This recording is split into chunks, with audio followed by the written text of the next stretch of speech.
हाँ, हम लोग लाइव हैं।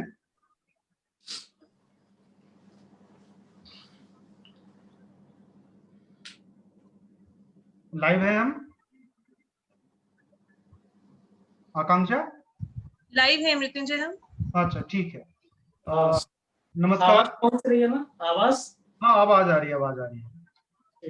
शहर टॉकीज के शो गपास्टिक में आप लोगों का फिर से एक बार स्वागत है। यह जो हमारी बातचीत का सिलसिला चल रहा है पिछले 3-4 महीनों से, उस कड़ी को आगे बढ़ाते हुए आज हमारे साथ डॉक्टर सागर हैं एज ए गेस्ट। डॉक्टर सागर से हमारा परिचय जो है पुराना है। आप कह लें 2004 से लगभग जो है, लगभग 16 साल पहले से डॉक्टर सागर से हम लोग जानते हैं। और हमारी संस्था जो शहर है, वो जेएनयू की ही संस्था थी मूलतः, क्योंकि जेएनयू में ही बनी थी, वही फॉर्म हुई थी और वही ज्यादातर नाटक हमने किए हैं। सोच बाहर भी करते रहे, लेकिन हमारा जो मूल स्थल था वो जेएनयू ही था।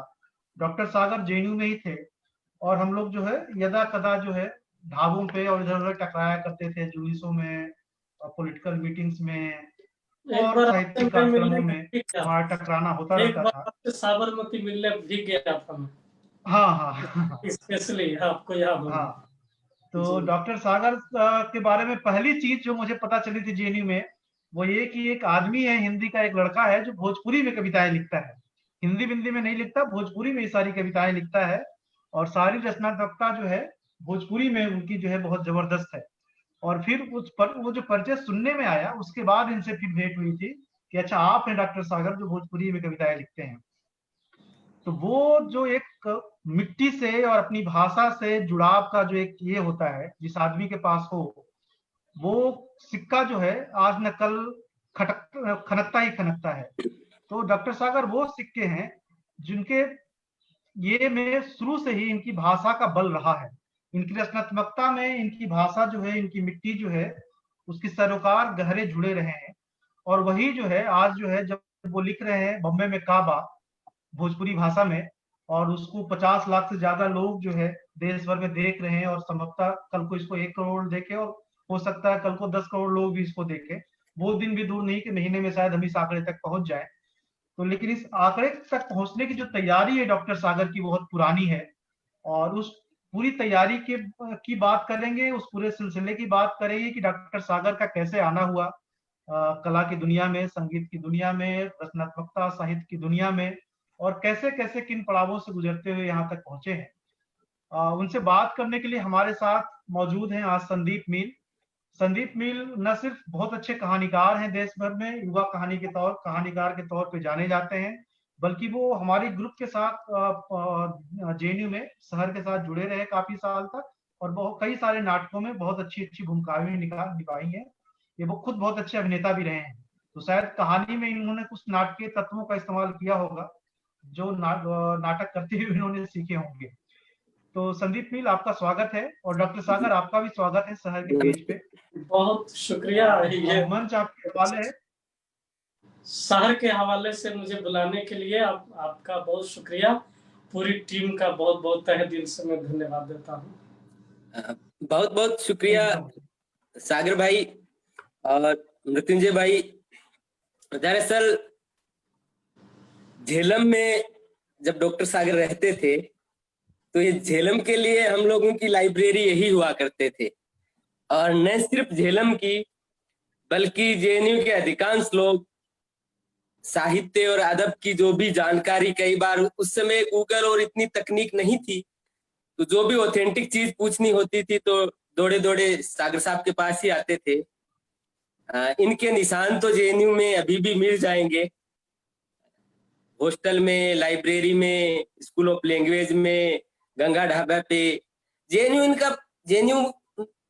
इनके मन में अभी भी है, और जेएनयू के प्रति इनका जो प्रेम है वो बहुत बेहतरीन है। तो सबसे पहले तो सागर साहब आपको जेएनयू की तरफ से, और इस गाने को जो अभी आपका चर्चित गाना है बम्बई में काबा, इसके लिए देश के मजदूरों की तरफ से, सारे मेहनत लोगों की तरफ से आपको बहुत बहुत मुबारकबाद, बहुत बधाई हो। बहुत शुक्रिया संदीप। मैं ये सोच रहा था कि सागर ने एक गाना लिखा था आपने कि वो गाना था गंवा के पूरब में फुटल किरनिया, मोरे गंवा की जागल किसान रे। तो एक गाना जो आप जेएनयू में लिख रहे थे उसमें किसान के दुख दर्द आ रहे थे, और एक गाना आप मुंबई में जाके लिख रहे हैं जिस दौर में हमने मजदूरों के हालात पिछले समय देखी। तो आपकी रचना में जो मजदूर और किसान का दर्द आता रहा है, इसके सूत्र आपने कहाँ से, आपके जीवन से, ये कैसे आपने इसको आत्मसात करने की कोशिश की?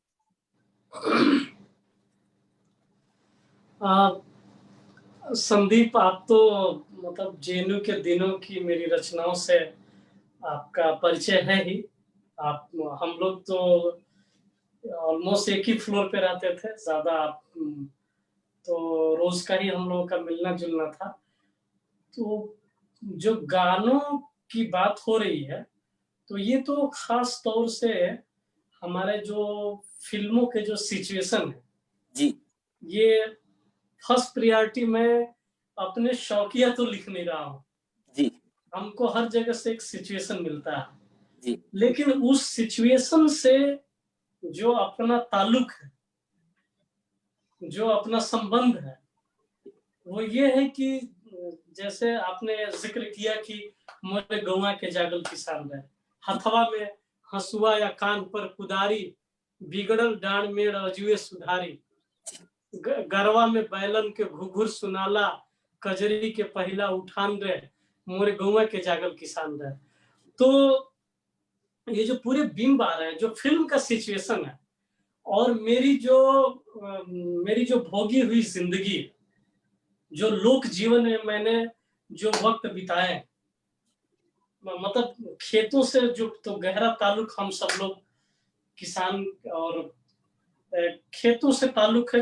किसी का थोड़ा छोटा खेत होगा, किसी का बड़ा होगा, लेकिन सबका संबंध है, सबका राब्ता है खेतों से। तो मुझे एक वाकया याद आ गया कि मेरे भाई साहब, जो मेरे बड़े भाई साहब है, वो खेत में हल जोत रहे थे। हल जोतना था तो वो बैल और हल लेके निकल गए थे, और जो दोनों बैलों को जोड़ने के लिए जो जुआट होता है ना, जो कंधे पे रखते हैं, उस जुआट को खेत तक पहुंचाने की जिम्मेदारी मेरी थी। जी, ये बिंब आएगा एक अगली पोइट्री में, जब मेरी पहले आगे नेक्स्ट रचना जो आएगी तो वो आएगी। और मैं वो जुआट इतना भारी था, जो लकड़ी का होता है, दो बैलों को के कंधे पर रख दिया जाता है जोड़ने का, तो वो इतना भारी था कि मैं बीच में उसको उतार के रेस्ट करते हुए पहुंचा, तो मैं बहुत देर कर दिया था, और जाते ही भाई सामने 2-4 थप्पड़ लगा दिए। तो मैं उधर से फिर रोते हुए घर पर आ गया, दादी से मैंने कंप्लेन की। तो अब इतना ज्यादा लोक जीवन से सिर्फ वो संबंध का मसला नहीं है, उसमें आपको इन्वॉल्व होके काम करना है दिन रात। आप तो ये, और संयोग ये है कि उस तरह की सिचुएशन जहां टकरा जाते हैं, मुझे तो हर सिचुएशन पे लिखने को मिले, और मैंने हर सिचुएशन, मैंने रोमांटिक सैड सॉन्ग और किसान संघर्ष, क्लास का संघर्ष, तमाम तरह के जो संघर्ष हैं, उन सबको लिखने का मौका मिला फिल्मों के हवाले से और एल्बम के हवाले से। तो उनको इतना ढंग से जिया गया है, उन छोटे छोटे लम्हों को, कि वो लिखते हुए वो इस तरह से आ जाते हैं मुझ में कि जिस तरह से प्यार मिल रहा है मुझे ऑडियंस की तरफ से, जिस तरह से लोग लिख रहे हैं मेरे बारे में, तो मुझे लगता है कि फिर डायरेक्ट कनेक्ट हो जाता हूँ मैं अपनी भाषा से, अपने शब्दों से मैं सीधे उन तक पहुंच जाता हूँ। और ये विश्वास एक्चुअली मुझे बचपन से था, क्योंकि बचपन में जब मैं सुनाता था गांव के लोगों के बीच में, तो जिस तरह से वो लोग तवज्जो देते थे और सुनते थे, मुझे पकड़ पकड़ के गांव में सुनते थे यार, वो कितने लोग मुझसे नाराज हो जाते थे कि मैं बोलता था कि नहीं, अभी नहीं सुनाऊंगा। अभी मैं बचपन से कभी कविता सुनाने के लिए बेचैन नहीं रहा कि मुझे सुना जाए, कभी नहीं। अपना मुझे याद है कि मैं कभी बेताब नहीं रहा कि मुझे भी सुना जाए। मैं चाहता था कि जनता खुद बोले कि वो वाला सुना। ये जो कवियों पे कहानियां है ना कि ये कवि ने कविता सुना दी, दूसरा भागने लगा, ये मेरी नहीं सुने, वो कुएं में गिर गया था, क्या सब कहानियां है कवियों को लेके। तो मैं मानता हूँ कि मैं इन चीजों से मैं बहुत दूर रहा। मैं कभी नहीं चाहता कि पकड़ के जबरदस्ती किसी को सुना, ये कभी नहीं रहा। और चूंकि मैं लिखता था, एक्चुअली मैं लिखता ही गीत था, जो मुझे गाने आता नहीं, बड़ी बेसुरी आवाज है अपनी सिंगिंग में, तो सिंगर गाते थे, इसलिए भी मुझे लगता है कि ये टेंडेंसी मेरे भीतर नहीं है, क्योंकि मेरी बात को कोई और गा रहा है, कोई और सुना रहा है, तो इसलिए मेरे भीतर से ये कभी नहीं आया कि मेरी सुन लो। तो आपने सवाल किया कि आपने एक तो किसान पे लिखा जेएनयू में रहते हुए, मैंने एक कविता और लिखी थी जिसको बहुत कम लोग सुन पाए थे जी, और बहुत कम लोग जानते हैं उसको। वो जो बनिहार होते हैं, भोजपुरी में बनिहार कहते हैं, जो डेली काम करते हैं खेतों में और डेली उन्हें आटा, चावल, दाल ऐसे मिलता है, और उनकी डेली का, जब मैं गांव में था, अभी सिचुएशन बदले होंगे, जब मैं गांव में था तो वो लोग करते थे तो उनको तौल के आटा दिया जाता था, आटा, दाल, चावल ऐसा। तो बनिहार, आज भी बनिहारी बोलते हैं, लेकिन तो वो बनिहार, तो मैंने उस समय लिखा था, मैंने इसको लिखा था, मुझे लगता है कि एमए के दरमियान लिखा था। कबले मैं गा के सुनाता हूँ थोड़ा जी, सा। जी, हाँ, जरूर। कबले जुल्मवा के शासन चलैबा, कबले जुल्मवा के शासन चलैबा, हमके बनाई बनिहार, कि हे भैया कबले रहा भी बनिहार, कि हे भैया कबले रहा भी बनिहार। बड़का लइकवा बाबूजी के खटते उमीरिया ओराइल, तब न कर जाके पेटवा भराइल। बाबूजी के मुँहते, बाबूजी के खटते उमीरिया ओराइल, तब न कर जाके पेटवा भराइल। बाबूजी के मुअला प घर भर मजूर भइल, बाबूजी के मुअला प घर भर मजूर भइल, भरनी न कर जा तोहार, कि हे भैया कबले रहा भी बनिहार। एक और अंतर सुना के बाद खत्म करता हूँ कि बड़का लइकवा गइल हरवाही, मझिला के परुए के छूटली पढ़ाई। बड़का लइकवा गइल हरवाही, मझिला के परुए के छूटली पढ़ाई।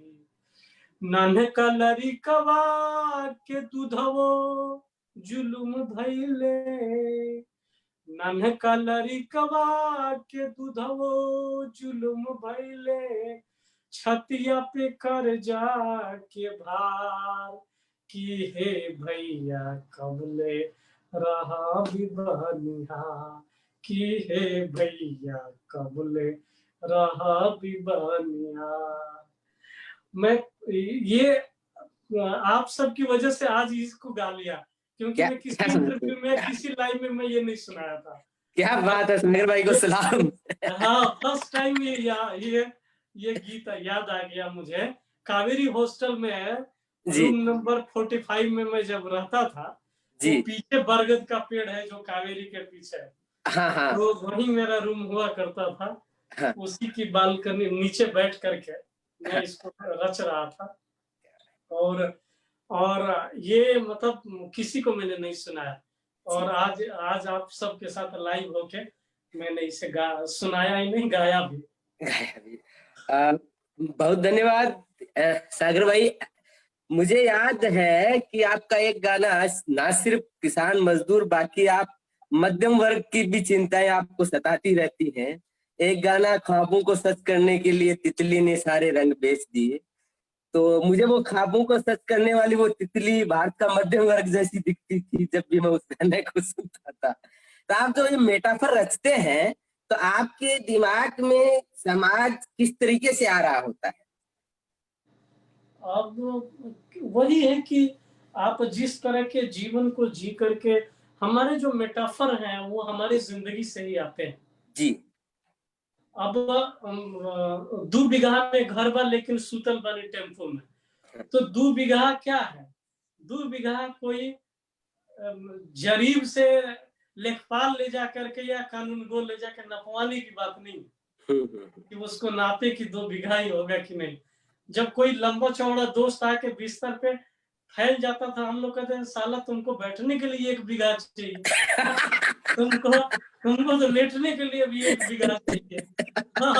तो हमारे हम बोलते हुए कि जो थोड़ा ज्यादा बड़ा है तो बोलते हैं कि उनके यहाँ तो 52 बीघे तो सिर्फ पुदीना बोया जाता है, पुदीना बोया। 52 बीघा में सिर्फ पुदीना बोते हैं। तो ऐसा नहीं कि उसको ले जाकर के उस मेटाफर को लेखपाल और जरीब बोलते हैं, जिसे नापते हैं लेखपाल लोग, उसे ले जाकर के नापा जाए। तो ये जो सुनते हैं हम अपने आसपास के बिंबों को, मेरा एक दोस्त था तो वो लंबा चौड़ा था 6 फीट, वो आते ही लेट जाता था।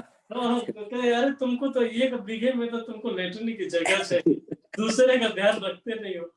तो ये सारे जो बिंब है ये हमारे दैनंदिन जीवन से जो हम भोगते जीते हुए आते हैं, वो कब बड़ी बातें बनाने लगते हैं, वो मेटाफर कब आ करके विचारों में आ करके और विचारों को मजबूत करने लगते हैं। एक्चुअली ये छोटे छोटे बिंब हमारे विचारों को कितना मजबूत बनाने लगते हैं। मुझे याद है कि आप कविताएं भी लिखते थे, मुझे सुनाते थे और कहानियां भी लिखते थे, और परिमल भाई ने आपको बोला था कि सागर को सुनाया करो, और तो मैं आपकी कहानी भी मैंने पढ़ी। मैं कहानी जल्दी पढ़ता नहीं, मैं बोला कि तुम पढ़ के मुझे सुना। मैं बैठ करके ध्यान से सुना, मेरी समझ में आया कि कहानियां बड़ी अच्छी रचते हैं। उसके बाद मैंने कविताएं लिखना छोड़ दी।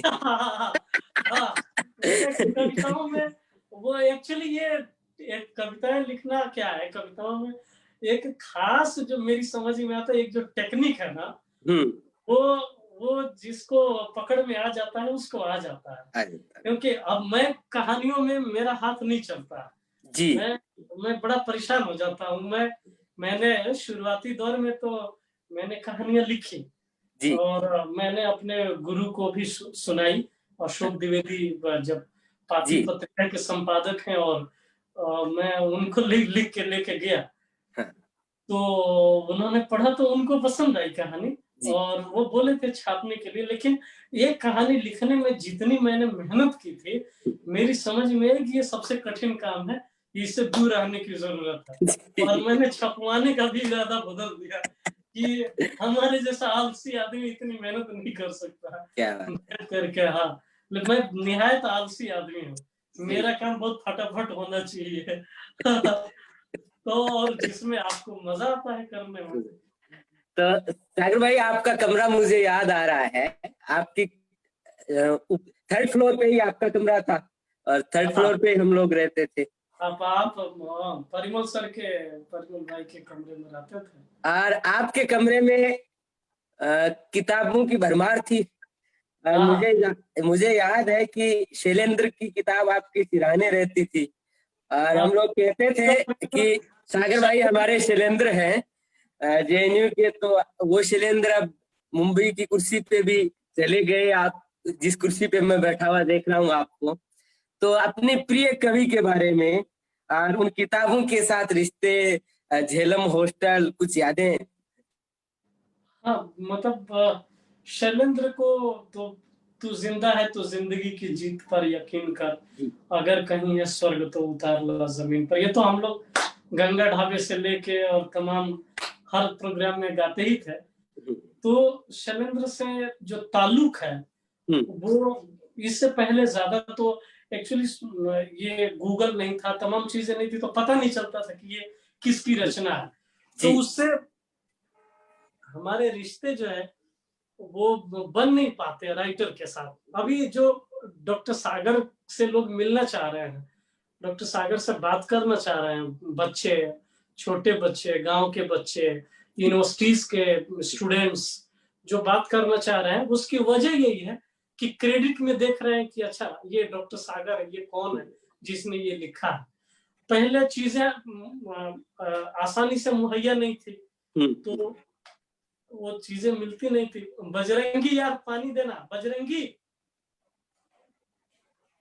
तो सागर भाई, जो अभी लोग बजरंगी पानी देना एक गिलास। जिस तरीके से आपसे मिलना चाह रहे हैं, उन लोगों को बता देना चाहता हूं कि सागर भाई से जेएनयू में भी लोग मिलना चाहते थे, और हम 5-10 लोग इनके साथ ही डोलते रहते थे दिन भर। ये कभी सेंटर अकेले नहीं जाते थे, मुझे जहां तक याद है कि एक पूरा ग्रुप ही जाता था। ढाबे पे चाय पीने के लिए जाना है तो पूरा ग्रुप ही जाता था, लाइब्रेरी कैंटीन जाना है तो पूरा ग्रुप ही जाता था। तो मुझे नहीं लगता कि कभी अकेले रहे होंगे इनके साथ, तो पूरे चाहने वालों की एक गैंग रहा करती थी। गैंग रहती थी, और गैंग तो था ही। और मैं बॉम्बे में भी जब किसी प्रोड्यूसर के यहाँ जब मैं गाना सुनाने जाता था, तो यहाँ भी 5-10 जनता मेरे साथ चलती थी। तो प्रोड्यूसरों ने मना किया, भाई ये ऐसे नहीं होता है, ऐसी होती है।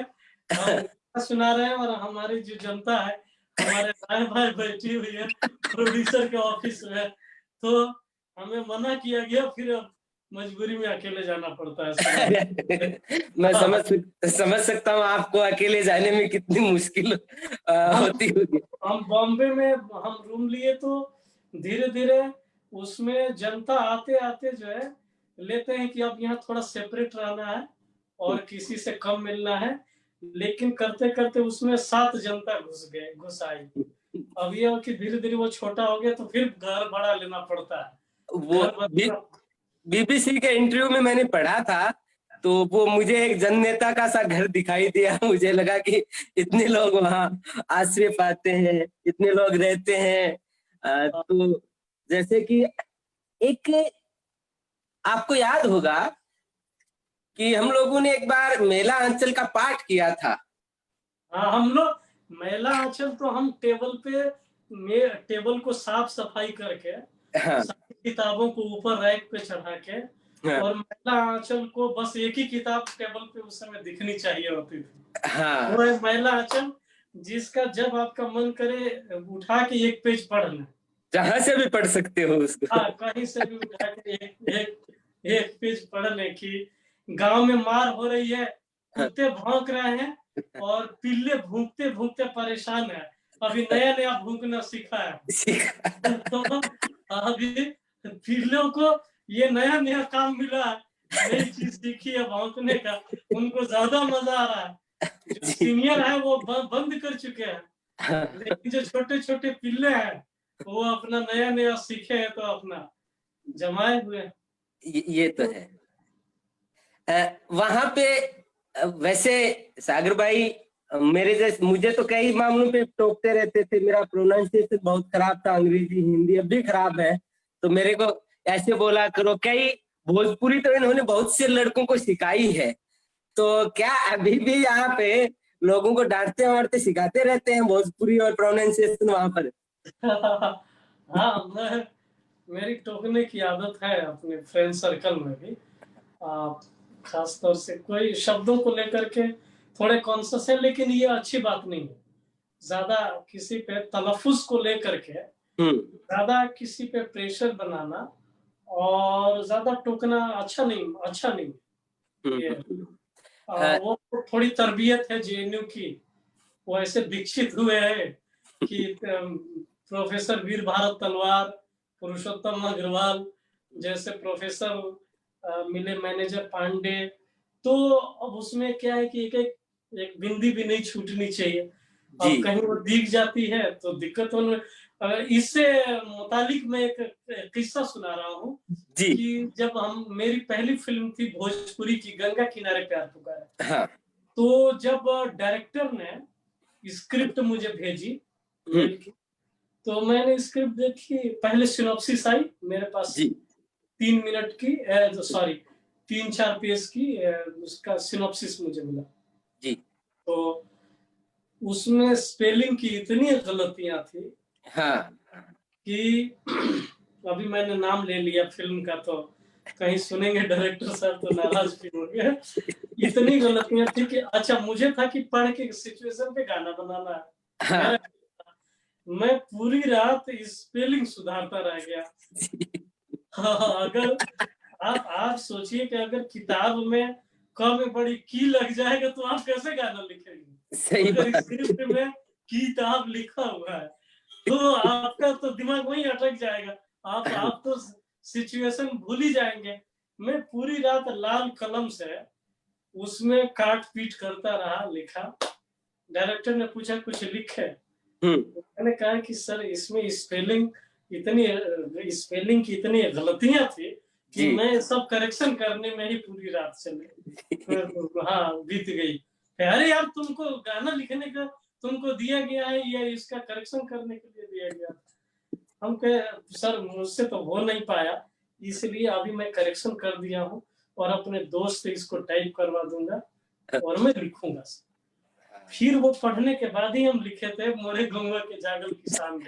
क्या बात है। हाँ, अब बैलगाड़ी पे जो है, बैलगाड़ी पे हमारा हीरो जो है, जब हाजीपुर रेलवे स्टेशन से हमारे शाहिद शम्स से हीरो उतरते हैं तो बैलगाड़ी पे बैठते हैं। अब उसमें बैलगाड़ी में लिखा हुआ है, गाड़ी में अड़ा में छोटी ईड़ी लिखा हुआ है। हाँ, तो हमारा तो मेरा तो माहौल ही नहीं बन रहा था। नहीं बना। तो हाँ ऐसा किस्सा है ऐसे ही। सही बात है। तो सागू भाई जैसे रात का जिक्र आ गया, तो जेएनयू में तो आप रातों को जगा करते थे। देर रात मुझे लगता है कि ढाबे पे आखिरी चाय पीने वाले लोग नहीं थे हम लोग। हाँ, कितनी रातें वही गुजारी गई, सुबह आए हैं गंगा ढाबे से। जाड़े में वही आग जला रहे हैं धीरे धीरे। हाँ, हाँ, विद्रोही जी का साथ होता था। विद्रोही जी का भी बहुत साथ, मुझे तो मेरे क्लासमेट सेकंड विद्रोही भी बोलने लगे थे। अच्छा। और जब मैं सिनेमा से लौट के गया तो विद्रोही जी मुझसे गुस्से में बात नहीं कर रहे थे। अच्छा, बोल रहे थे कि जाके जो है सिनेमा में गाना बेच रहे हैं। मैं बोला अरे क्या करूं, मैं यहाँ मर जाऊंगा, मेरे बस का नहीं है। यहाँ जो है ये जंगल झाड़ में, जो झाड़ में आप बबूल के झाड़ में जो आप कंबल फंसा देते हैं और रात को धीरे से उसे निकालते हैं, ये मेरे बस का नहीं है। तो जब जेएनयू के दिनों में आप रहते थे तो आपका एक हिस्सा जेएनयू में रहता था, एक हिस्सा बलिया में रहता था। हाँ, अब आपके 3 हिस्से हो गए, एक मुंबई में रहता है, एक जेएनयू में रहता है। बलिया की कितनी यादें आती? बलिया से तो मतलब मेरा फिक्स है कि आज तो प्रोग्राम है, मैं डेली 7 बजे शाम को मैं फोन लगाता हूँ अपने गांव जी। पहले अपने घर, अपने माता पिता से बातें जी, और उसके बाद जो भी आसपास हैं लोग उनसे बातें करना, तो मेरा डेली रूटीन का हिस्सा। अपने गांव के लोगों से बातें करना मेरे डेली रूटीन का हिस्सा। ये तो अब सागर भाई इन दिनों कोई नई किताब कुछ पढ़ना हो रहा हो, जो क्योंकि आप तो पढ़ते लगातार रहते थे, तो इन दिनों क्या पढ़ना चल रहा है? इस समय सच बताऊं तो मैं नहीं पढ़ाई, किताबें जो है मेरे अलमीरा में पड़ी हुई हैं अंदर, और इस समय मैं नहीं पढ़ पा रहा हूँ। खासतौर से ये जो लॉकडाउन का जो टाइम था तो मैं पढ़ाई तो कर ही रहा था, लेकिन लॉकडाउन में मैंने फिल्में देखी, सिर्फ ढेर सारी हिंदी फिल्में जो मुझसे छूट गई थी। कुछ जो ऑस्कर अवार्डेड हैं और कुछ हिंदी फिल्में, तमाम फिल्में जो मुझसे छूट गई थी कुछ किन्हीं वजहों से, उनको मैंने पूरा किया इस लॉकडाउन में। तो फिल्मों से ही मेरा रहा इस बार। हाँ, वैसे जेएनयू के दिनों में आपके संबंध हैं वो प्रोफेसर से लेके जूनियर स्टूडेंट तक एक कई पीढ़ियों के साथ एक साथ रहते थे। जो एकदम बीए में आया वो भी आपका मित्र होता था, और जो पीएचडी हाँ। करके अभी जा रहा वो भी मित्र होता था। तो वो बिल्कुल, मित्रता की अपना सुरेश आ जाता था, बीए में आया था और भी ढूंढते हुए आता था, और सब था अपना, सबसे ताल्लुक अच्छा था, सीनियर से लेकर जूनियर तक का। अच्छा, आपको जब जेएनयू में बहुत से लोग, आपने हालांकि इसका थोड़ा सा जिक्र बीबीसी वाले आप पे जो आलेख आया है उसमें है कि जेएनयू में जब लोग यूपीएससी की तैयारी करते हैं, एकेडमिक्स करते हैं, कई लोग पॉलिटिक्स भी करते हैं, तो आपको वहां पे कवि और मेरे जैसे कहानीकार हैं, वो भी कविता और कहानियां पार्ट टाइम लिखते हैं, पहले नौकरी के लिए भागते हैं। आपकी ये एक ही जिद गीतकार की और ये धुन जेएनयू में आपको इतने दिनों तक कैसे इसको आप संभाल पाए?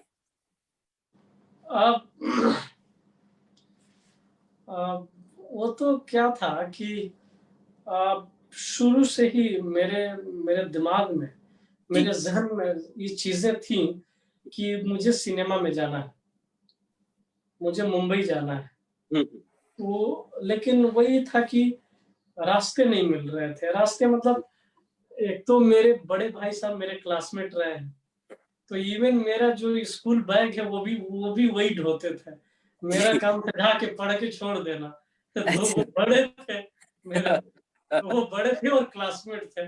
तो मुझे कभी लाइफ में ये नहीं पता चला फीस कहाँ जमा होती है, पर्ची कहाँ कटता है। तो मेरे भाई साहब की ये सारी जिम्मेदारियां थी, और मैं अपना बैग पढ़ के छोड़ दिया। वो 2 बैग लेके उधर से आ रहे हैं स्कूल से। तो ये क्या था, ये मेरी जिंदगी के लिए ये सबसे नुकसानदायक साबित हुआ। नुकसानदायक ये कि रिस्पॉन्सिबिलिटी जो है, जो जिम्मेदारी है, इन चीजों से मैं कतराने लगा, मैं डरने लगा। जब मुझे खुद करना पड़ा तो मुझे परेशानी होती थी। मैं जिंदगी में कभी फॉर्म भी नहीं भरा, इसलिए जेएनयू में भी आके मैं खुद अपना कभी नहीं भरा। मेरे ऑलमोस्ट काम मेरी क्लासमेट नीलम करती थी। मेरे सारे फॉर्म, यूजीसी के फॉर्म और जितने सब वही भरती थी। मैं कभी, ये बचपन की जो ट्रेनिंग है ना, इसके हवाले से मुझे एक बात याद आई कि अपने बच्चों से, आप सब लोग बाल बच्चेदार हो गए होंगे, आप हुए कि नहीं मुझे पता नहीं, लंबे समय से आपसे ताल्लुक नहीं रहा, तो लेकिन अपने छोटे बच्चों से उनसे काम करवाना चाहिए। मसलन आप एयरपोर्ट जा रहे हैं, तो चाहे टिकट बना रहे हैं, तो बच्चे उनसे करवाओ, टिकट उनसे करवाओ, उनको आगे लाइन में रखो। स्टेशन पे जा रहे हैं तो टिकट की लाइन में बच्चों को लगाओ। और ये जो ट्रेनिंग है ना बचपन की, इस मेरे ही वाकये से एक और वाकया याद आ रहा है कि अली सरदार जाफरी ने लिखा है, एक्चुअली ये लिखा शबाना आजमी ने है, कि वो रेलवे स्टेशन पे, शबाना आजमी तब 14-15 साल की रही होंगी, और वो किसी ने क्यू तोड़ दिया मुंबई में। यहाँ बहुत डिसिप्लिन में क्यू लगता है जी, चाहे बस का हो या रेलवे स्टेशन का, कोई आगे पीछे। तो वहां शबाना आजमी लड़ रही थी किसी से, और अली सरदार जाफरी दूर से देख रहे थे कि किसी ने क्यों तोड़ा, तो वो झगड़ा कर रही थी। वो जाफरी ने छोड़ दिया कि झगड़ने दो।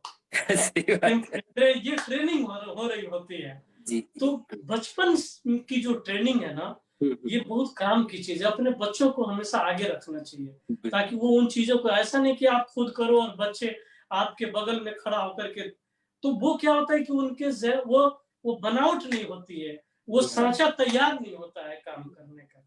वो मैं अपने हवाले से ये जनता को मैं ये सुझाव देना चाहता हूँ, जो बाल बच्चेदार जो पेरेंट्स है, कि हर काम अपने बच्चों को आगे रखो। मैं इसकी वजह से मुझे मुंबई आने में देर हो गई। मैं ढूंढता था, फौजान बोलता था कि चलेंगे चलेंगे, और वो खुद प्रोफेसर हो गया जेएनयू में। हाँ, दीना जी कब आते थे कब जाते थे, चकमा देके पता ही नहीं चलता। दीना जी हाँ आ गए, कब आते थे जाते थे। मुझे वो जब फोटो खिंचा लेते थे फिल्मी दुनिया वालों से, तो झेलम गेट पे बस दिखाते थे कि ये देखो। हम कह रहे हमें भी लेके चलते अपने साथ। आजकल मुंबई में ही है ना दीना जी? दीना जी मुंबई में है, फिल्मों के लिए कर रहे हैं, अच्छा कर रहे हैं, अच्छा लिख रहे हैं, अच्छा पढ़ रहे हैं। वो तो पढ़ने लिखने वाले स्कॉलर हाँ बिना मनी जी। हाँ, तो अच्छा, ये इन वजहों ने बड़ा नुकसान किया जिम्मेदारियों से भागने में। और हाँ, वो बड़ा नुकसान होता है, आप बहुत लेट हो जाते हैं, देर हो जाती है।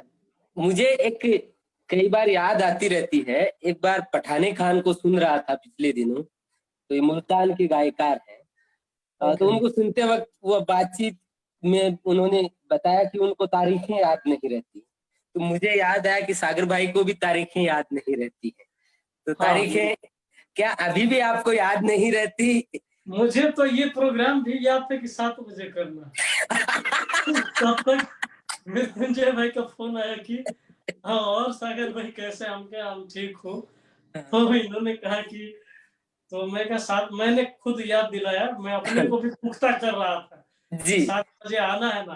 कह अरे नहीं, 3 बजे आना है। हम कहे कि अरे ये तो मुझे पता ही नहीं था, मैं भूल गया था, जबकि वो 7 बजे फिर किसी और का है। त्रिकाल वाला है वो, संजीव वाला मैंने देखा था। हाँ, हाँ, वो 7 बजे है। मुझे एक ऐसा याद आ रहा, पूरा किस्सा तो याद नहीं, कि तारीख की वजह से एक बार आपकी एक रील भी छूट गई थी। हाँ, मैं एडवांस में जाके ट्रेन में बैठ गया। अच्छा, मुंबई जा रहे थे उस समय आप?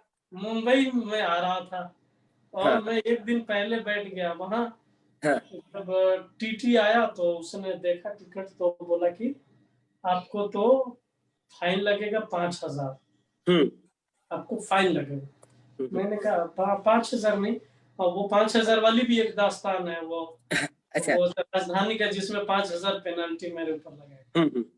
वो गलत टाइम पे गलत ट्रेन में, दूसरी ट्रेन में बैठने की सजा।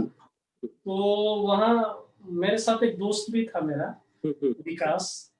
तो अब वो सोचा कि मैं ज्यादा पढ़ा लिखा आदमी हूँ, तो उसने मुझे फॉलो किया। सोचा ये तो पीएचडी आदमी है, तो इस पर भरोसा करना ज्यादा उचित है। उचित है। हाँ, तो जब वहां पे, जब हम मथुरा या आगरा गए, फिर वहां पे 5,000 की कुछ फाइन लगाया गया कि आप गलत ट्रेन, आपकी ट्रेन कल आएगी। तो हम जो है वहां से उतर के भागे, और हम पूरी रात जो है मथुरा घूमे कि हमारी ट्रेन कल आएगी। हाँ, पूरी रात पूरा मथुरा घूमे, वही हमारे की कहानी का, हम पूरी रात मथुरा घूमे हैं। और फिर सुबह आए ट्रेन पकड़ने, तो टीटी ने तो दूसरे का अलॉट कर दिया था। हाँ, मैंने बोला अरे मेरा टिकट है, आप देखो 2 लोगों को दिया गया था। मैंने बोला ये मेरा देखो, तो उन्होंने कहा वो जिन 2 लोगों को दिया गया था वो बड़े सज्जन थे। उन्होंने बोला कोई बात नहीं भाई साहब, हम सब मिल के एक साथ चल सकते हैं, हम एक सीट पे शेयर करके।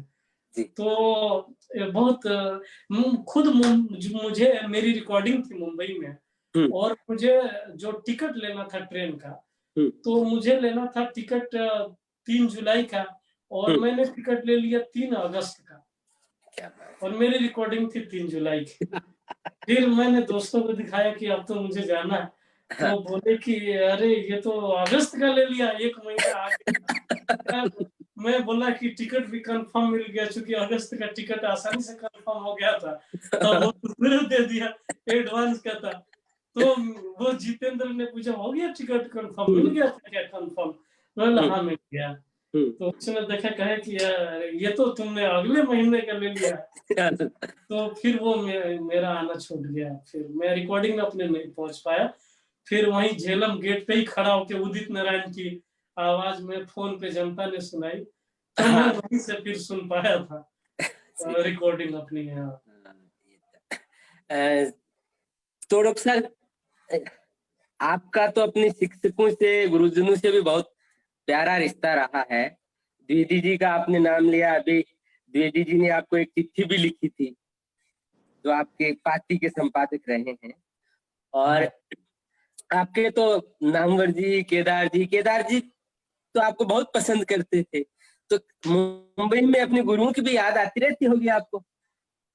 हाँ, ऑफ कोर्स बिल्कुल आती है। और मैं तो एक रिकॉर्डिंग में था, और सलीम सुलेमान के म्यूजिक और सुनिधि चौहान गा रही थी, जी तो उसमें एक शब्द कहीं कुछ ऐसा लग रहा था कि वो जो मैं शब्द लिखा था, सुनिधि उसको कुछ और गा दी, उस शब्द को थोड़ा सा बदला, उनको गाने में वो ज्यादा अच्छा लग रहा था उस ढंग से, प्रोनाउंस को चेंज किया थोड़ा सा। जी तो मैंने कहा कि फिर मैं उसी दरमियान मैं वीर भारत तलवार को, अपने प्रोफेसर को फोन किया कि जी सर इसको ऐसा किया जा सकता है क्या? हम्म, तो उन्होंने कहा कि हाँ बिल्कुल, ऐसा भी करेंगे तो कोई दिक्कत नहीं है, मतलब ग्रामेटिकली कोई दिक्कत नहीं है। जी तो मैं तो बहुत जब भी पुरुषोत्तम अग्रवाल सर आते हैं मुंबई, तो मैं मिलने जाता हूँ उनसे, जी उनसे मेरी मुलाकात होती है। तो सबसे जुड़ा हुआ हूँ ऑलमोस्ट, जिनके अंडर में मैंने पीएचडी की है, प्रोफेसर गोविंद प्रसाद। गोविंद जी, हाँ हाँ, तो गोविंद जी का तो ऑलमोस्ट 2 दिन पे फोन आ ही जाता है, मैं भी कर लेता हूँ, सर भी करते हैं मुझे, तो बातें होती रहती हैं तलवार जी से, अग्रवाल सर से और गोविंद सर से, 3 लोग तो टच में है। जी। तो रुख साहब, आपने पीएचडी किस विषय पे की है?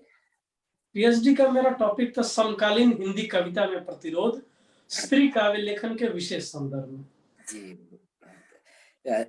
अच्छा, तो आप तो क्योंकि मृत्युंजय भाई हैं और बहुत से लोग, जेएनयू में थिएटर की एक लंबी परंपरा रही है, तो आप जेएनयू में नाटक भी सारे देखते थे? सारे नाटक में देखता था, नाटक देखना मुझे बेहद पसंद है। हाँ तो मैं कोई ऐसा जेएनयू का नाटक नहीं होगा कि मतलब लंच में या डिनर के टाइम मेस में पैम्फलेट आ गया कि नाटक होगा, नाटक होगा, हाँ और मैंने छोड़ा हो, ऐसा संभव नहीं। वो तो हाँ मेरा पसंदीदा है। ये तो अब तो मुंबई में तो नाटक देखने की कुछ इस तरह की नहीं, संभावनाएं नहीं बनती होंगी, आपकी नहीं है व्यस्तता ना, नहीं वो है ना, मतलब है। यहाँ पृथ्वी थिएटर है, जी तो हाँ वहाँ पृथ्वी थिएटर में जाता हूँ देखने के लिए, अच्छा, और अच्छे अच्छे नाटक मैंने देखे वहाँ पे। देखते हैं। तो रुख साहब, अब आप आगे हमारे दर्शकों को, हमारे दोस्तों को कौन कौन सी चीजें पाइपलाइन में, मुझे लगता है जल्दी आप और बेहतर चीजें भी देने वाले हैं लोगों को सुनने के लिए? हाँ, अभी एक संजय मिश्रा के साथ एक फिल्म आ रही है, और फिल्म का नाम है डेथ ऑन संडे। अच्छा उस फिल्म के संजय सोनू डायरेक्टर हैं, जी और उसमें मैंने गीत एक गीत मैंने उसमें लिखा है, और उसमें अपना देसीपन आएगा उस क्या गीत बात। में, और लोगों को पसंद आएगा बहुत वो गीत। हाँ, वो आ रहा। तो हम लोगों ने, मुझे लगता है कि मैं दोनों 45 मिनट से ज्यादा बात कर चुका हूँ, ज्यादा समय ले चुका हूँ। मृत्युंजय भाई का कहना था कि मैं आपका जितना ज्यादा से ज्यादा समय ले पाऊँ उतना ले लूं, क्योंकि आप बहुत व्यस्त हैं, तो जितना समय हासिल कर लिया जाए, कुछ तो छीन लिया जाए, समय ही सही। तो मैं मृत्युंजय भाई को आमंत्रित करता हूँ कि वो आए और इस चर्चा में, क्योंकि मृत्युंजय भाई उस पूरे दौर के साक्षी रहे हैं, और वो भी अपनी बातों को जोड़े। मृत्युंजय भाई, आप प्लीज ज्वाइन करेंगे हमें? एकदम आ गया, मैं यही था, बस जी वीडियो ऑफ था मेरा। जी जी जी, बहुत अच्छी बातचीत, बहुत बढ़िया बातचीत रही, सारी जो हमारी मेमोरीज हैं आपस में जुड़ी हुई वो तो जी निकल के आई ही। एक दो जो छोटी चीजें हैं, मतलब छोटी नहीं करनी चाहिए उनको, वो जो बड़ी बातें हैं, जैसे सागर भाई, जैसे आपने कहा ये बात कि कैसे शुरुआत करें, सिनेमा में कैसे पहुंचे, किन से कांटेक्ट करें, एक बहुत बड़ा मसला होता है कि जी वो एक ऐसी कॉलोनी है जिसके गेट के अंदर घुसना जो है, आपको पता नहीं कैसे घुसना है, बैक डोर एंट्री है या फ्रंट डोर से जाना है, कोई नंबर नहीं होता, कोई ईमेल आईडी पे रिप्लाई नहीं होता। तो ये जो नए बच्चे हैं या जो नए लोग या पुराने लोग भी जो सिनेमा के लिए लिखना चाहते हैं या कुछ करना चाहते हैं, गाने लिखना चाहते हैं, अभिनय करना चाहते हैं या म्यूजिक क्रिएट करना चाहते हैं, वो सब लोग ये जरूर जानने को इच्छुक रखते हैं कि भाई इसको कैसे क्रैक करें, इस कोड को। तो हाँ, आपने एक एक सच में ये एक्चुअली बहुत ये हमारी जो इंडस्ट्री है ये अनऑर्गेनाइज्ड है। तो जहाँ जो विज्ञान का की परिभाषा गांव में रटाई जाती थी ना कि सुव्यवस्थित सुसंगठित तर्कबद्ध ज्ञान को विज्ञान कहते हैं, ऐसा हम लोग के स्कूल में रटाया जाता था। तो सुसंगत जैसे जेएनयू का एग्जाम देना है या यूपीएससी या यूपीपीसीएस या प्रोफेसर यूजीसी, सब कुछ एक एक एक एक तारतम्यता है, एक सिस्टम है। तो हम भाई ये सिलेबस में पढ़ेंगे तो वहां एंट्री मिल जाएगी। यहाँ क्या है कि इतनी अव्यवस्था है कि मैं तो इस तरह की भोजपुरी मैं 20 वर्ष से लिख रहा हूँ, मैं तो कक्षा 2 से लिख रहा हूँ और कक्षा 2 से भोजपुरी लिख रहा हूँ, लेकिन मुझे यहाँ आते आते कितना वक्त लग जाता है। और मुझे मुंबई आए हुए 8-9 बरस हो गए, 9 बरस होने जा रहे हैं। तो व्यवस्थित चीजें न होने से हम जल्दी संपर्क में नहीं आ पाते हैं। ये कठिनाई अलबत्ता अब जाके ज्यादा आसान हुआ है कि आप ट्विटर पे और कोई डायरेक्टर आपको देख रहा है, आपकी बातों को रिट्वीट कर रहा है। आज तो इतना आसान हो गया है आज के टाइम में, और कोई अच्छी चीज पसंद आ जाती है तो वो शेयर करता है। कितने लोग बाहर से आ रहे हैं, जुड़ रहे हैं किसी न किसी हवाले से, किसी न किसी बहाने से। और अभी तो ज्यादा आसान हुआ है इस इंडस्ट्री में काम करना, चाहे वो गीत लेखन है, चाहे म्यूजिक करना है, या स्क्रिप्ट लेखन है, स्टोरी सुनानी है। तो अभी पहले से ज्यादा बेटर हुआ, बेहतर हुआ है। जब मैं आया तो बहुत ही कठिन था किसी का, और इतनी भीड़ है कि लोग इरिटेट भी रहते हैं, डायरेक्टर प्रोड्यूसर की इतनी भीड़ है लिख करके ले जाने वालों की, कि अगर वो सबका सुनने लगेंगे तो उसमें तो एकदम वाहियात भी लिखने वाले ऐसे मिलेंगे कि आपका सुन के मूड खराब हो जाएगा। ऐसे भी लोग भीड़ में है। और उसमें जो बेहतरीन लिखने वाले हैं, बहुत सारे बेहतरीन, मैं जिनको जानता हूँ इस इंडस्ट्री में, जिनको बड़ा काम नहीं मिला है या काम नहीं मिला है, लेकिन वो अच्छा लिखते हैं, लेकिन वो भी उसी लाइन में खड़े हैं। और जिसको एकदम नहीं आता, वो लिरिक्स का ABCD नहीं जानता या वो कहानियों का नहीं जानता, वही मिथुन चक्रवर्ती वाले जमाने की कहानी लेके आपको सुनाएगा। ऐसे तमाम स्क्रिप्ट राइटर यहाँ मिलेंगे, चरणों की सौगंध कसम पैदा करने वाले की जैसा स्क्रिप्ट लेके आपको कोई सुने कि प्लीज मेरी कहानी सुन लीजिए, तो वही सुनाएगा जो वो बचपन में कभी मिथुन चक्रवर्ती और वो सब जो कहानियां थे, पाप को जला कर राख कर दूंगा कसम पैदा करने वाले की आदमी लेकर के यहाँ इंडस्ट्री में घूम रहे हैं। उसमें क्या होता है कि इस सिलसिले में हमारी इरशाद कामिल से भी बात हो रही थी, जो बेहतरीन गीतकार हैं इस दौर के, इस वक्त के। तो उनका भी यही कहना था कि अच्छे करने वाले लोग हैं, लेकिन भीड़ की वजह से अब डायरेक्टर प्रोड्यूसर और वो लोग जो बड़े लोग हैं जो काम कर रहे हैं सिनेमा में, वो इस भीड़ की वजह से इरिटेट हो जाते हैं। उसकी वजह से दूसरे लोग भी जो अच्छा करें उनको भी घुसने का मौका बहुत देर से मिलता है, बहुत परेशानी होती है। मैं खुद इसका शिकार रहा हूँ लंबे समय से कि तो मैं तो ऐसा थोड़ी है कि मैं अभी ऐसा लिख रहा हूँ। काहे तो मैंने 11वीं क्लास में लिखी, जिसपे केदारनाथ सिंह ने जिक्र किया, हिंदुस्तान में आर्टिकल में मेरा जिक्र किया। तो भोजपुरी में तो कितना मैं अच्छा लिखता ही रहा। मुझे खुद विश्वास था कि मैं ढंग से अच्छा लिखने मुझे आता है। सामने के जो रिस्पॉन्स है, जो ऑडियंस का रिस्पॉन्स है, उससे तो लिखने वाले को पता चल ही जाता है कोई फर्जी कितना आपकी तारीफ करेगा। आपको आइडिया लग जाता है कि आपको इसमें समझ है, तभी कोई रिस्क भी लेता है। मैंने रिस्क भी इसीलिए लिया कि मुझे विश्वास था कि कोई भी ऐसा मिलेगा शख्स जो मेरी बात को सुनेगा अगर, तो जरूर वो मुझे मौका देगा। और उसी विश्वास के तई इतना ज्यादा स्ट्रगल किया गया है और यहाँ तमाम तरह की तकलीफों से जूझते हुए भी यहाँ से भागे नहीं, यहाँ पे टिके रहे। तो यही है मृत्युंजय भाई। एक दो छोटे सवाल और हैं। जैसे एक तो जो है गीतों के प्रति जो दीवानगी है, ये दीवानगी हम देखेंगे पूरे समाज में है, हर स्तर पे है। हर उम्र के लोग जो हैं, जो बॉलीवुड के गाने हैं, फिल्मी गाने हैं, या और दूसरे माध्यम से जो गाने पहुंच रहे हैं लोगों तक, वो उनको सुनते हैं। जैसे रेडियो से लेके अब तो टेप रिकॉर्डर और हाँ। कहाँ कहाँ कंप्यूटर पे या यूट्यूब पे सुन रहे हैं लोग लगातार। ये जो दीवानगी है गीतों के प्रति देश में, वो क्यों है? अच्छा, ये क्यों है? हम मतलब मुझे यही तो दीवानगी जो है, मैं कहता हूँ कविताओं के प्रति नहीं है। मैं कहता हूँ एक अच्छा कवि जो है, उसने 100 कविताएं लिखी हैं, उनको कोई पूछने वाला नहीं है, लेकिन एक अच्छा गीत जो है सबके जुबान पे चढ़ जाता है। वो तो माध्यम का फर्क है एक्चुअली। हम्म, जैसे कि किताबें पढ़ने वाले लोग नहीं है, कम है। हम्म, किताबें पढ़ने वाले लोगों की संख्या कम है। हम्म, मेरे गांव में ही शायद ही कोई प्रेमचंद को पढ़ा होगा, गोदान को पढ़ा होगा। हम्म, मुझे याद नहीं है कि मेरे गांव में कोई गोदान पढ़ा होगा।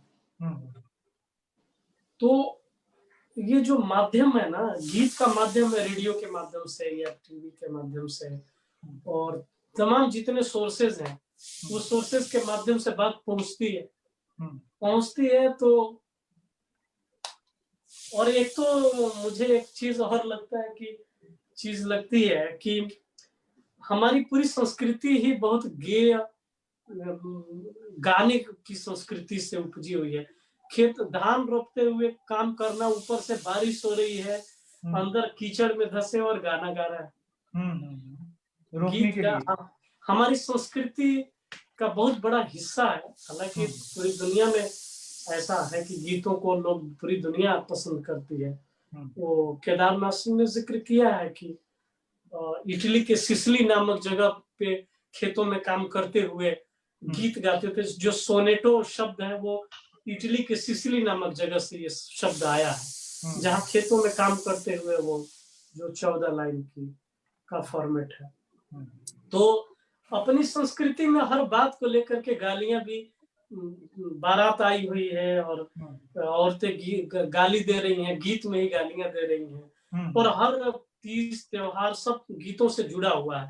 तो अब हम गीतों से, मुझे ऐसा लगता है कि गीतों से हम बहुत संस्कारित, और हम तुरंत एडॉप्ट करते हैं उन चीजों को और सुनते हैं। और माध्यम भी जो है वो बड़ा सॉलिड है कि रेडियो या टीवी में, जबकि हम लोग कहानियां भी सुनते थे। आपको याद होगा तो हम लोग रेडियो पे कहानी आती थी तो मिल जाता था, तो बड़े गौर से बैठ के हम लोग कहानियां भी सुनते थे। तो मुझे लगता है कि अगर कहानियों को भी इस तरह से, और आज हो गया है लोग कहानियां यूट्यूब पे डाल रहे हैं और लोग उनके, मैं देख रहा हूँ कि अच्छे श्रोता है, ऑडियंस है अच्छी उन कहानियों के सुनने वाली।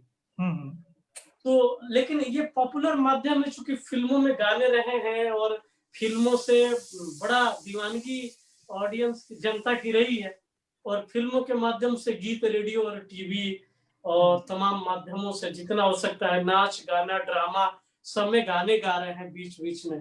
तो ये पूरा जनता तक पहुंच इसकी बहुत बड़ी, गीतों की पहुंच जनता तक नहीं। मारे जाएंगे राजेश जोशी की कविता है, तो कितने लोग जानते हैं?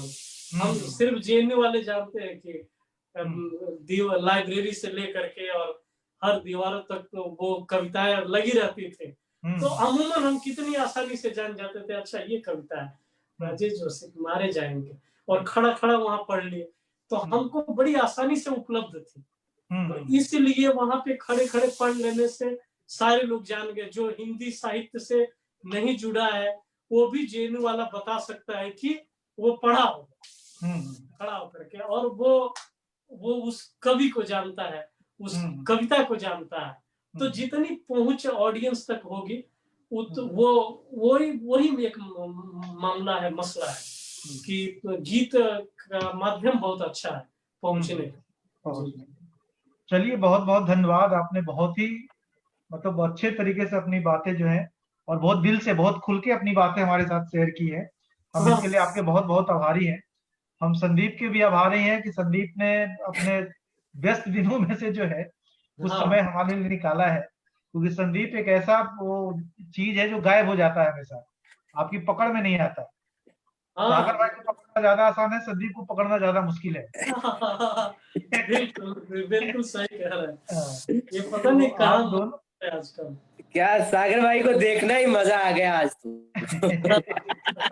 अच्छा, आप देख रहे हैं आपने नोट किया कि वो अपने हॉस्टल वाली जेएनयू वाली ईंटें है ना, इनके घर के बगल में भी देखिए अभी ईंटें जेएनयू वाली लगवा रखी है। जेएनयू की लाल ईंटें। लाल ईंटें। बहुत अच्छा लगा हाँ। शहर के इस पेज से जुड़ करके। मृत्युंजय भाई का मैं बहुत शुक्रगुजार हूँ, मुझे बात करने का मौका दिया, और बहुत शुक्रगुजार हूँ मृत्युंजय भाई का जिन्होंने संदीप मिल से आज मुझे मिलवाया। बरसों बाद हाँ, इनका सुंदर सा चेहरा मुझे दिख गया और मैं बहुत खुश हूँ। तो स्वस्थ और सुंदर देख करके मैं बहुत खुश हूँ, और शायद अब छोड़ के भागेंगे नहीं, अब मुझे लगता है कि अब हमसे कनेक्टेड रहेंगे और बातें होती रहेंगी। जरूर जरूर जरूर डॉक्टर।